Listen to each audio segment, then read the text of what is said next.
नमस्कार। जैसा कि आप सब जानते हैं कि आर्यन कल्चर सोसाइटी की ओर से ये जो कार्यक्रम निरंतर आप लोगों के मध्य में सोशल मीडिया के माध्यम से चल रहा है, जिसके अंतर्गत मैं अंजलि आर्या आप लोगों के मध्य में संक्षिप्त से समय में कुछ ऐसे विचारों को रखने का प्रयास करती हूँ जिन विचारों को आप लोग अपने जीवन में अपना सके और उनसे कुछ लाभ उठा सके। ये विचार मेरे व्यक्तिगत नहीं हैं, अपितु ये सब विचार ऋषि मुनियों के और वेद शास्त्रों के हैं और मैं आप लोगों तक इन्हीं विचारों को पहुंचाना अपना कर्तव्य समझती हूं, अपने जीवन का मुख्य उद्देश्य समझती हूं। आइए पुनः आज उसी संकल्प के साथ हम सब जुड़ते हैं और चर्चा करते हैं जीवन में जो कड़ी हम लोगों ने आरंभ की थी संस्कारों की श्रृंखला के साथ। आज उसी में हम चर्चा करेंगे विद्यारंभ संस्कार के पश्चात होने वाले संस्कार की, जिसको उपनयन संस्कार कहा जाता है, यज्ञोपवीत संस्कार कहा जाता है। और मैंने इसकी चर्चा पहले भी आप लोगों के मध्य में की थी कि यज्ञोपवीत हमारी धार्मिक संस्कृति का चिन्ह है, जिसको पहनने का अधिकार बेटे और बेटियों को बराबर का है। आचार्यों के माध्यम से यज्ञोपवीत संस्कार करा करके ही किसी बालक व बालिका को गुरुकुल के अंदर प्रवेश कराया जाता था और बड़ा सुंदर उपदेश आचार्य के माध्यम से उस विद्यार्थी को किया जाता था कि चक्षुम ते सुंधामी, श्रोत्रम ते सुंधामी, वाचम ते सुंधामी। मैं तेरी आंखों को इतना पवित्र कर दूंगा कि तू अपनी आंखों से कुछ भी गलत ना देखे। मैं तुम्हारे कानों को इतना पवित्र कर दूंगा कि तुम अपने कानों से कुछ भी गलत न सुनो। और मैं तुम्हारी वाणी को इतना पवित्र कर दूंगा कि तुम अपनी वाणी से कभी भी कुछ गलत ना बोले। बंधुओं, विचार कीजिएगा, चिंतन कीजिएगा।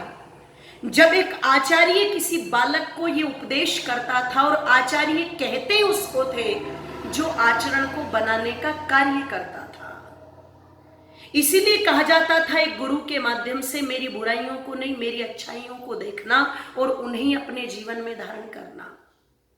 जब एक ब्रह्मचारी और ब्रह्मचारिणी अपने आचार्यों से इस प्रकार के व्याख्यान सुनते थे और गायत्री मंत्र का उपदेश सुनते थे, धियो योनः प्रचोदयात्, हमें अच्छी बुद्धि प्रदान करना, और यज्ञोपवीत को धारण करके मातृऋण, पितृऋण और ऋषि ऋण के बारे में जानते थे, तो उसकी कुछ बात ही अलग होती थी।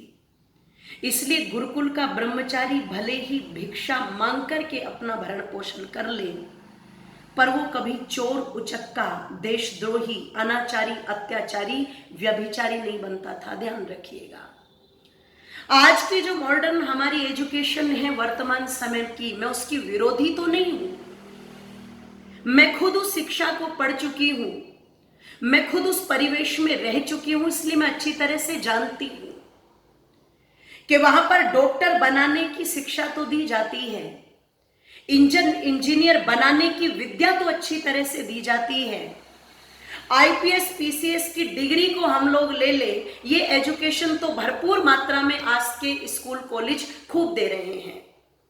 पर ध्यान रखिएगा, जिन संस्कारों के माध्यम से आंतरिक उन्नति एक ब्रह्मचारी और ब्रह्मचारिणी की होनी चाहिए, वो विचार, वो संस्कार आज विद्यालयों के परिप्रेक्ष्य में नहीं दिए जा रहे हैं। इसीलिए आज का युवा, ध्यान रखिएगा, अपने जीवन के प्रति कोई लक्ष्य बना करके चलता ही नहीं। वो केवल और केवल खाने पीने सोने तक सीमित रह जाता है। अगर उससे पूछो कि तुम्हारा भविष्य किस प्रकार का होना चाहिए, तो केवल और केवल धन कमाने की बात वो कह देगा। इससे अलग उसकी कोई और सोच और कोई विचारधारा शायद नजर नहीं आती। इसीलिए कहीं ना कहीं युवाओं के अंदर एक भटकाव है। मैं समझती हूं ये संस्कार उस भटकाव को दूर करते थे।